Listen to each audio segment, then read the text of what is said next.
Now that the world forgets about Peter Parker, let's address what it means for Spider-Man's future. We know that Tom Holland is likely confirmed for another trilogy of his version of Spider-Man, and his real journey as Spider-Man begins here. Let's recall the villains that Peter previously encountered and knows of his secret identity, mainly Adrian Toomes and Dimitri. At the end of Homecoming, it was revealed that Adrian Toomes and Mac Gargan are in the same prison facility. Notably, Mac even asked for Spider-Man's secret identity, which Adrian refuses to reveal. It was likely a gesture for Adrian to protect Peter. Now that he had forgotten about Peter, he would definitely be seeking revenge from Spider-Man for putting him out of business and in jail. This means that Mac Gargan would definitely team up with Adrian to target Spider-Man. With Tinkerer still being a crewmate of Vulture, Mac Gargan will get the Scorpion suit to become the formidable foe of Spider-Man. Other than the Tinkerer still being part of Adrian Toomes' crew, there's still Shocker too, who was also previously arrested. This team would form the base of MCU's Sinister Six, with Adrian leading it.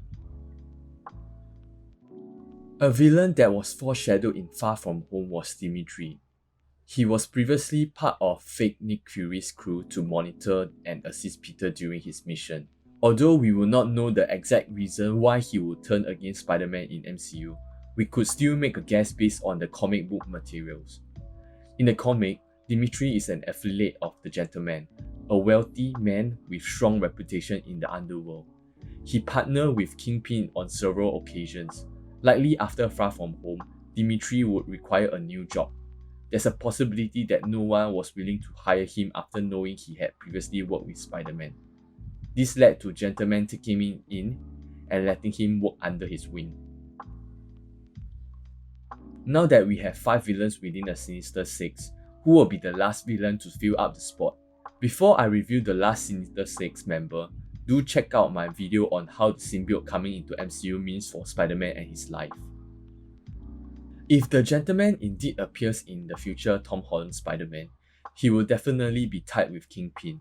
He's a prime candidate to fill up the last slot. He was a menace in Into the Spider-Verse, where he killed their version of Peter Parker. In addition to his appearance as the big bad of Hawkeye, he's definitely set to reappear, even though it implied that Echo shot him. In the comic, Kingpin survived a point-blank shot from Echo. The MCU version of Kingpin would likely take on the same level of durability and raw strength as his comic counterpart. Spider-Man has several run-ins with the Prowler in Spider-Man Homecoming. He's a criminal in NYC, and he eventually ended up working with Spider-Man for a brief period to foil the plans of Vulture. However, I don't see him being on a long-term membership with Sinister Six, as he's often switched sides and ended up helping Peter as Hobie Browns or Miles as Aaron Davis' uncle. I personally think that it's too soon for Ned to turn into Hobgoblin, as it feels like there isn't a strong motive yet to hate Spider-Man. The only thing that I can think of is hating Peter for not finding him. However, in order for that narrative to make sense, Ned will need to go through some tragedy that makes him hate Peter or Spider-Man. The final Sinister Six might look something like this: Vulture, Scorpion, Chameleon, Tinkerer, Shocker, and Kingpin. This Sinister Six is well-balanced team and will definitely make Spider-Man's life difficult, as he would have a hard time finding help from the fellow Avengers. Will you want to see a proper Sinister Six with this lineup in MCU? Leave down your thoughts and let's discuss how Spider-Man will finally outgrow Iron Man. Thank you and see you again. Bye!